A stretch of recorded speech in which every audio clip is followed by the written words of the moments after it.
Welcome to County Portal, your simple source for local government services and public records. Let's get started. How many times can you call the police about a noisy neighbor before you're the one who gets in trouble? It's a question a lot of people have when they're dealing with constant loud music, barking dogs, or late-night parties. The short answer is, there is no magic number. You can't call 3 times and then you're cut off. The real issue isn't the quantity of your calls, but the quality and legitimacy of your complaint. Let's break down what that means. First, you need to be using the right phone number. The 911 line is for emergencies only, like if the noise is part of a violent fight or you feel physically threatened. For a standard noise complaint, you should always use your local police department's non-emergency number. Using 911 for a non-emergency can get you a warning or even a fine. The police will evaluate your complaint based on what's reasonable. Is the noise happening during your city's legally designated quiet hours, which are often something like 10 p.m. to 7 a.m.?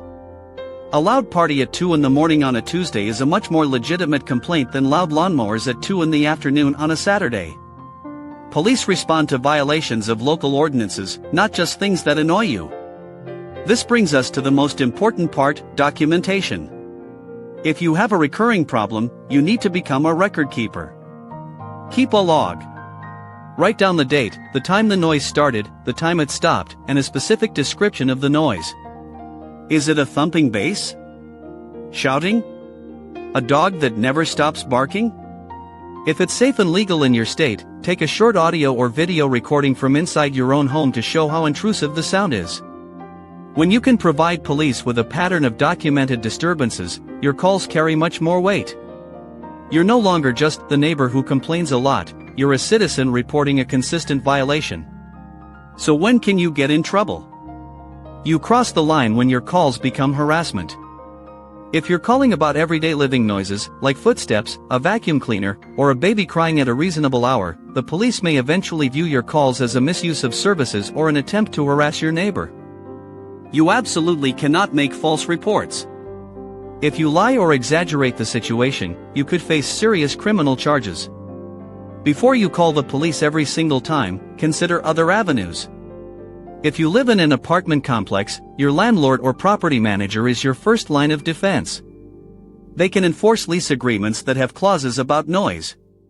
If you're in a neighborhood with a homeowners association, or HOA, they have rules and can levy fines.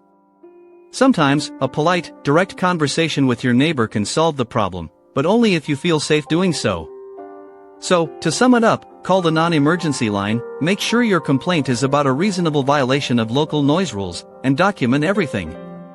As long as your complaints are legitimate and you have the records to prove a pattern, you can continue to call and ask for assistance. Thank you so much for watching. We hope this information helps you find some peace and quiet. If you found this video helpful, please give it a thumbs up and consider subscribing to the channel for more practical advice. We'll see you in the next video.